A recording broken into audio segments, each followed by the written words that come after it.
Assalamualaikum warahmatullahi wabarakatuh. Saya Sarah Darmawan Tiara Dewi yang akan mempresentasikan hasil studi komparatif layanan pendidikan untuk anak berkebutuhan khusus yang ada di Timur Tengah. Jadi, studi komparatif adalah jenis penelitian yang digunakan untuk membandingkan dua kelompok atau lebih dari suatu variabel tertentu. Layanan pendidikan untuk anak berkebutuhan khusus ada 3. Yang pertama segregasi, yang kedua integrasi, yang ketiga inklusi. Nah, pertama segregasi itu kurikulum yang mengikuti anak, contohnya sekolah SLB ataupun sekolah khusus. Yang kedua integrasi itu anak ABK yang mengikuti kurikulum, contohnya jadi anak ABK itu sekolahnya di sekolah reguler. Yang ketiga inklusi itu anak ABK dan non ABK disatukan dalam suatu kelas, tapi anak ABK itu didampingi dengan PPI, program pengembangan individual. Nah, Timur Tengah adalah suatu negara. Timur Tengah adalah suatu kawasan yang ada di benua Eropa, Asia, maupun Afrika. Contohnya negara-negara tuh, nah di Asia itu ada namanya negara Timur Tengah adalah suatu kawasan yang ada di dunia yang meliputi 3 benua, yaitu benua Asia, Afrika, dan Eropa. Contohnya itu kalau di negara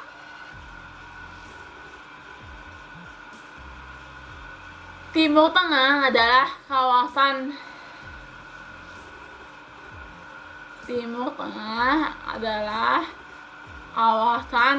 yang ada di dunia, meliputi benua Eropa, Asia, dan Afrika.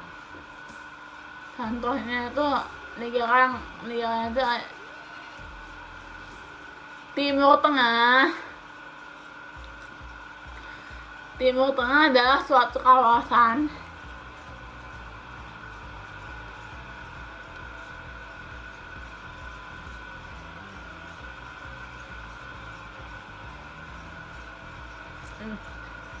Timur Tengah adalah sebuah wilayah yang secara politis dan budaya merupakan bagian dari benua Asia atau Afrika Eurasia. Nah, contohnya itu negara apa sih? Negara Arab, negara Iran, negara Mesir itu ada di benua Afrika bagian utara. Terus ada juga negara Turki itu ketika di saat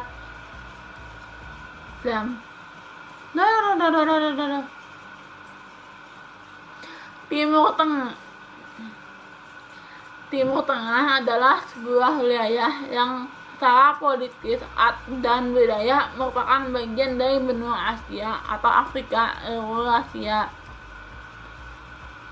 Contohnya itu negara Arab, terus negara Mesir itu ada di negara benua Afrika bagian utara. Terus ada juga Turki ini ada 2, ada yang di Eropa, ada juga yang di Asia. bahkan ibu kotanya Turki sendiri itu Istanbul itu letaknya di bagian benua Eropa. Nah, di sini saya akan menjelaskan tentang bagaimana sih pendidikan di Mesir. Negara Mesir. Program pendidikan wajib belajar di Mesir adalah kelas 1 sampai kelas 9. Sistemnya mengikuti pola 6 plus 3 plus 3. Itu sama kayak di Indonesia. 6 plus 3 plus 3. Dengan 6 tahun sekolah dasar, 3 tahun sekolah menengah, dan 3 tahun sekolah atas. Sama kan Indonesia kan kalau di Indonesia kan dulu sempat ada namanya program wajib belajar 9 tahun terus berubah jadi 12 tahun sama dengan Indonesia. Di Indonesia SD 6 tahun, SMP 3 tahun, dan SMA 3 tahun. Terus tanggung jawab umum untuk pendidikan di Mesir dibagi antara Departemen Pendidikan dan Departemen Pendidikan Tinggi. Nah, Departemen Pendidikan mengawasi prasekolah, pendidikan dasar, pendidikan persiapan dan menengah, sedangkan Kementerian Pendidikan Tinggi mengawasi pendidikan tinggi. Contohnya tuh kan kalau di Indonesia pertama dari SD sampai SMP kan diawasi sama Kemendikbud. Dan untuk perguruan tinggi nama Kemendikti. Nah, di Mesir sekolah dasar berlangsung 6 tahun untuk siswa berusia 6-12 tahun. Termasuk SD. Kan kalau di kita 7 tahun baru bisa. Tanggung jawab atas disabilitas di bagian dalam Kementerian Pendidikan. Nah, berkaitan dengan pendidikan bagi hambatan penglihatan, pendengaran dan intelektual. Terus kalau Kementerian Sosial itu yang menyediakan layanan rehabilitas untuk semua penyandang disabilitas. Kemudian ada Kementerian Kesehatan dan Kementerian Tenaga Kerja. Ada artikel yang terbaru itu tentang Kementerian Pendidikan dan Teknik Pendidikan Mesir bekerja sama dengan UNICEF dan Kedutaan Inggris untuk Mesir meluncurkan transformasi baru sistem pendidikan untuk anak berkebutuhan khusus. Mencoba untuk mengintegrasikan anak berkebutuhan khusus ke dalam masyarakat. Fungsi tersebut telah menciptakan 3 panduan strategis utama untuk pendidikan inklusif dan khusus, yang ada namanya kerangka kerja kurikulum pendidikan khusus, pedoman penyesuaian dan akomodasi materi pembelajaran anak dengan hambatan fisik dan motorik, dan panduan para guru tentang pendidikan inklusif. Semua dikembangkan pendidikan Mesir 2.0 atau Edu 2.0.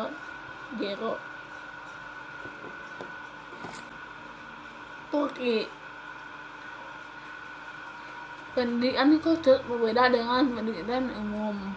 Pendidikan khusus diberikan sesuai kualifikasi dan karakteristik pengembangan individu. Siswa diajarkan hal personal yang terlatih khusus dengan program, alat dan metode pelatihan dan pengembangan secara khusus. Setelah siswa lulus dari pendidikan khusus, difokuskan pada pengembangan dan perubahan pada diri anak. Namun masih kurangnya sekolah untuk disabilitas. Saya melihat sebuah tayangan video. Jadi video ini menggunakan bahasa Turki. Saya punya teman di Turki, kemudian saya minta tolong teman saya untuk mentranslate, dan ini salah satu translatannya. Sebuah sekolah disabilitas hadir pertama kali di Turki pada tahun 1997. Terdapat 19 sekolah khusus. Salah satunya terdapat sekolah khusus untuk anak dengan hambatan penglihatan. Anak yang berusia 6 atau 7 tahun memasuki sekolah dasar dan pertama langsung belajar huruf Braille. Pada jenjang kelas 1 sampai kelas 5, siswa mempelajari menulis Braille dan matematika menggunakan alat Reglate. Kelas 4 sampai 5 menggunakan komputer. Siswa bersekolahan sampai kelas 8. Selanjutnya, penjurusan seperti workshop, belajar seni, dan lainnya. Untuk memasuki jenjang universitas tidak membedakan antara disabilitas dan disabilitas. Semua bisa masuk tanpa memandang keuangan fisik dan mental. Beberapa universitas di Turki yang menerima disabilitas adalah Istanbul University, Hacettepe University, Burgas University, Ankara University, dan lainnya. Banyak anak dengan hambatan penglihatan lulus dari universitas dan punya pekerjaan seperti pengacara dan psikologi. Namun untuk mempelajari bahasa Inggris mengalami kesulitan karena perbedaan bahasa dan pelafalan. Nah, yang presentasi saya. Wassalamualaikum warahmatullahi wabarakatuh.